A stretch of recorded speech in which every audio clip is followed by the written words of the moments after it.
Que sur des transversales, sur des renversements de jeu, les Marseillais sont pas très attentifs. Parce qu'il y a un problème d'automatisme défensif dans ce cas-là, d'alignement. Parce qu'on ne pense pas, on n'anticipe pas la passe longue sur le côté opposé. Et bien sûr, on est un tout petit peu perturbé parce qu'on a les yeux fixés sur le ballon et pas sur le déplacement de l'adversaire, ni aussi sur l'alignement face par rapport à la charnière centrale, ce qui perturbe le système défensif marseillais. Avec Victor Zinca pour la première analyse après ce début de match, Victor. Une bonne maîtrise du jeu de l'OM. Bon, ça c'est le ballon, il circule bien. On voit qu'ils ont l'habitude un petit peu de jouer ensemble depuis 2-3 matchs. Bon, nous on a tendance à subir. Par contre, en contre, on a l'air d'avoir quelques situations. Il y a du rythme quand même. Oui, il y a du rythme. De toute façon, maintenant on approche du début de championnat. Bon, aujourd'hui, en plus, à 19h30, la chaleur est un petit peu partie. Donc ça fait que pour les joueurs, c'est encore un peu plus facile. C'est Victor. Et parce que c'est vrai qu'on vous a parlé des conditions qui sont relativement bonnes. Il fait quand même très lourd. Il faut vraiment que vous le sachiez. Il fait quand même assez lourd. On a vrillé autour des 32-33 degrés toute l'après-midi. Là, le soleil est parti, mais cette chaleur lourde est toujours bel et bien là.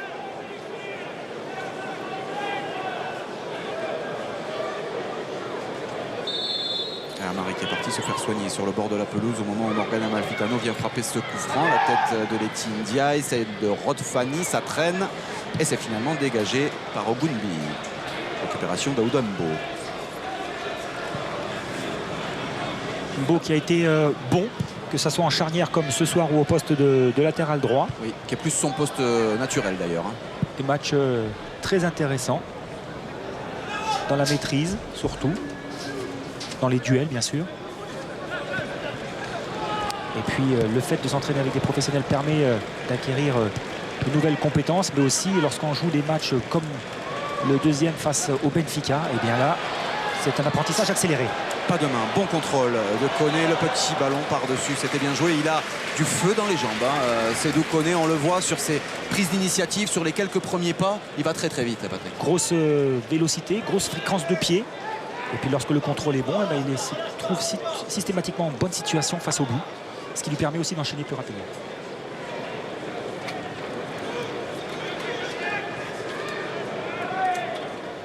Et si vous nous rejoignez à l'instant, je vous rappelle que nous sommes à la 16e minute du 3e match de préparation de l'Olympique de Marseille face à Nîmes au stade des Costières et que les Marseillais sont toujours privés de leurs internationaux. Nkoulou, Mbia, Jordan Ayew, Mandanda, Kaboré, Valbuena, Diarra qui a prolongé un petit peu ses vacances, mais rassurez-vous, ils se sont expliqués un peu avec Eli Bopp. Alou Diarra qui a joint son nouvel entraîneur au téléphone, qui lui a dit je rentre samedi. Eli Bopp a dit ok, on en reparlera. Parce que ces joueurs doivent être exemplaires. Il faut se fondre dans le nouveau groupe marseillais, se fondre dans l'atmosphère, se fondre dans un nouvel état d'esprit inculqué par Eli Bopp, le nouvel entraîneur, des nouvelles règles, des nouvelles méthodes, une nouvelle discipline. Donc Alou Diarra, qui est un des piliers de cette formation olympienne, se doit lui aussi d'être présent et de montrer l'exemple aux jeunes minots.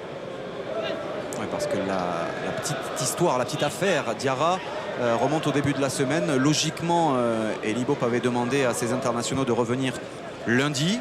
Mais visiblement, Alou Diarra avait passé une sorte d'accord avec Didier Deschamps avant pour qu'il puisse avoir un petit peu de rab. Et du coup, il n'est pas rentré pour le 16. Eli Bopp, visiblement, n'était pas au courant.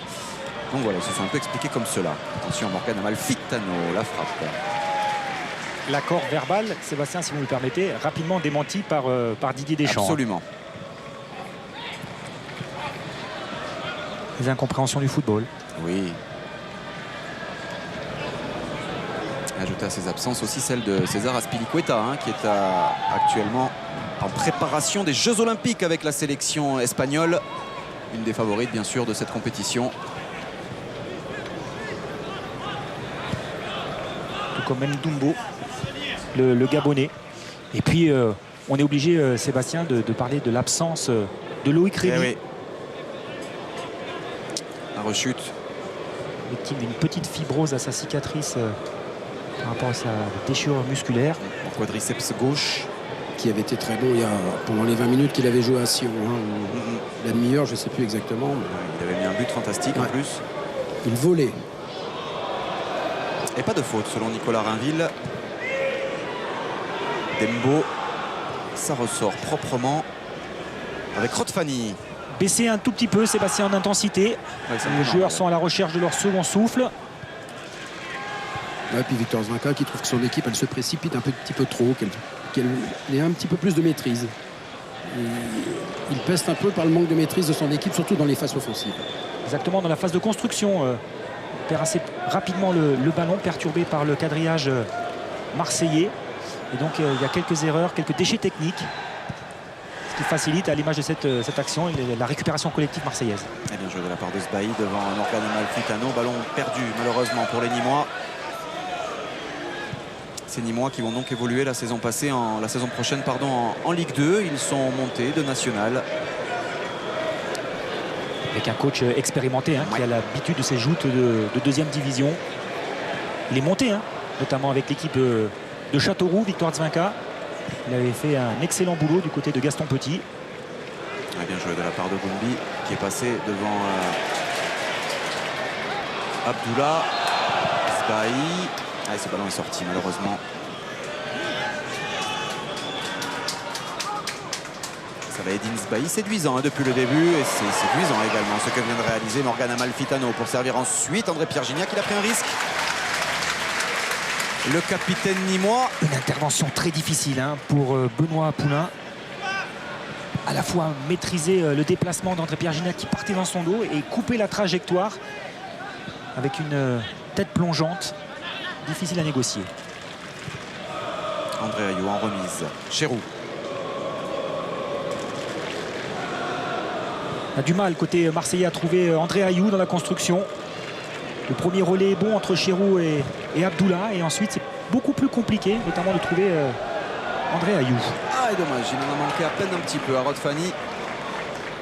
L'Olympique de Marseille qui va donc entrer dans sa deuxième étape de préparation, puisque, on vous le disait, stage à Crans-Montana, puis semaine de tests et d'évaluation physique à la commanderie. Et dimanche, départ à Divonne pour un deuxième stage. Bon centre et belle intervention de Lotine Ndiaye, d'Alma. C'est récupéré par Ogunbi dans la surface de réparation. Le petit centre par-dessus pour Sédou Koné qui s'était imposé devant Gennaro Brasigliano. Sa tête passe au-dessus. Victor Zvinka le disait à Philippe tout à l'heure. Il y a de la place en contre et ils sont adroits dans cet exercice, les Nîmois. Et surtout qu'une nouvelle fois, il y a un problème au niveau de la charnière parce que Sédou Koné pique entre Ndiaye et Mbo. Il n'a pas le temps de revenir. Un superbe travail quand même préparatoire de Mouria Ogunbi qui dépose le ballon. Mais une absence qui aurait pu être fatale pour les Marseillais. Une absence bien sûr au niveau du marquage. C'est que des initiés qui nous écoutent, donc pas de soucis, Patrick. Pas de problème là. J'ai les gros yeux de Sébastien. Bonne sortie encore une fois. Et une possibilité encore en surnombre pour les Nîmois. Le centre. Heureusement que Rotfani est venu couper devant la tentative de Sédou Koné. Dans le dur, on sent justement que cette équipe nîmoise elle a peut-être un petit peu plus de fond, un petit peu plus de jus. C'est un peu le cas depuis 5 minutes là, Patrick. Au niveau athlétique, oui. Au niveau athlétique, athlétique. ils sont devant, c'est une certitude. Ils sont depuis 15 jours ou plus que les Marseillais dans la séance d'entraînement. Donc, mais ce qui explique des fois, lorsqu'on a un problème au niveau athlétique, on a des problèmes de concentration, ce qui peut expliquer certaines absences dans le placement.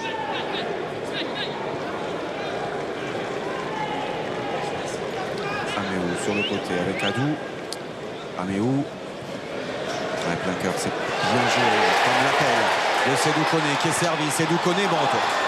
Excellent retour d'Embo. Vous voyez sur cette dernière action, Sébastien, c'est Rotfani qui est un petit peu à la traîne. Il est obligé ensuite de faire l'effort nécessaire. Au départ, il y a toujours ces problèmes d'alignement. Il me semble que c'est Rotfani au départ de l'action. Oui. Et c'est un corner pour les Nîmois. Frappé, prise de balle, compliqué, mais prise de balle tout de même de Gennaro Brasigliano.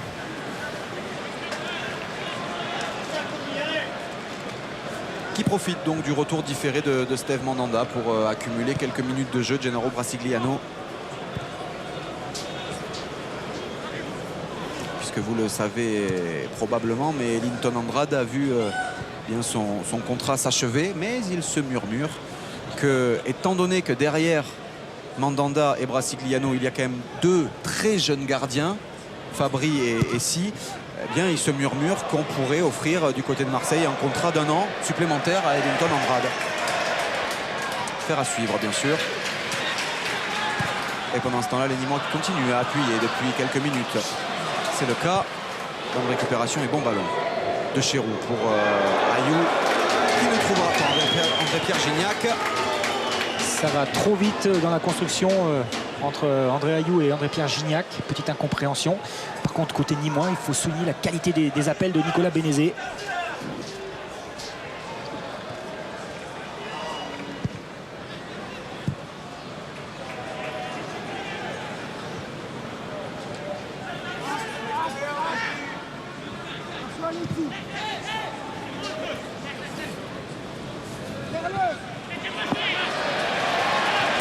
Surface de réparation, la frappe directement et heureusement dans les gants de Gennaro Brasigliano, cette tentative signée Nicolas Bénézé. Pas mal, hein, Bénézé. Ouais. Qualité, hein. Oui, la qualité dans ses appels, je le soulignais tout à l'heure, pose énormément de problèmes par ses appels, par sa percussion aussi. Et bon retour ici de Sissane dans l'entrejeu, que l'on n'a pas beaucoup vu, balle au pied. Abdelmalik Sissane, mais assez important à la récupération. Et Elibop, il va quand même équilibrer son équipe, je pense un petit peu plus. Il va faire entrer, il est parti faire réchauffer Raspentino hein, quand même. Donc, encore Bénézé qui est passé. Pas de faute. Il s'est heurté à Baptiste Aloé.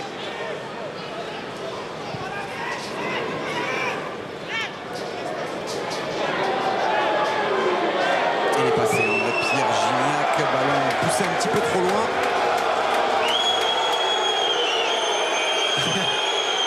Image sympa quand même. Entre André-Pierre Gignac et Nicolas Rainville. Et oui, parce que quand il arrive lancé, monsieur Gignac, il y a de la masse. Hein. Il y a eu tête contre tête et vous et surtout André-Pierre Gignac, qu'il n'y ait pas d'incompréhension avec monsieur Rainville. Sous les yeux de Patrick Cuben à droite, notre champion olympique de Los Angeles, et de bien sûr Manu Amoros, qui avait révolutionné le poste de latéral. Révolutionné parce que c'était un latéral moderne qui montait, qui défendait très très bien, mais qui était capable d'apporter la supériorité numérique et une qualité de centre digne de Manicals.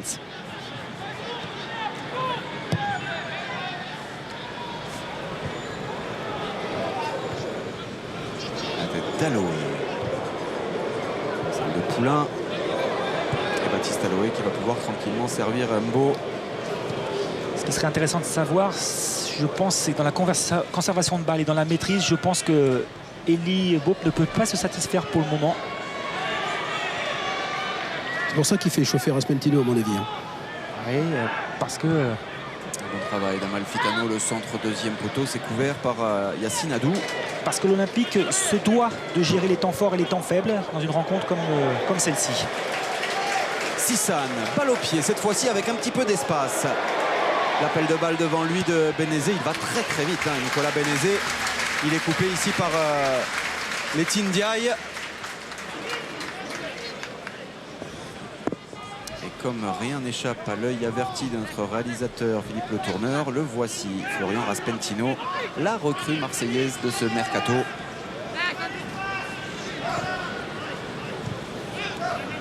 Arrivé de Nantes.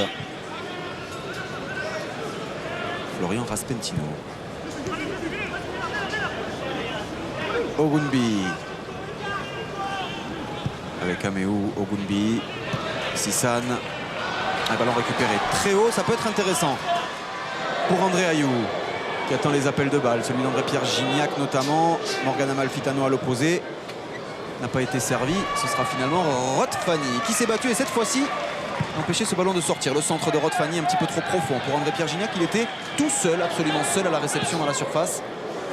C'est un ballon difficile hein, pour à la fois André-Pierre Gignac pour être à la retombée de ce centre, mais aussi pour Rod Fanny qui va centrer puisqu'il n'a qu'une solution. Donc il se doit d'être parfait sur le dosage de son centre lorsqu'on en joue avec deux attaquants ou lorsqu'on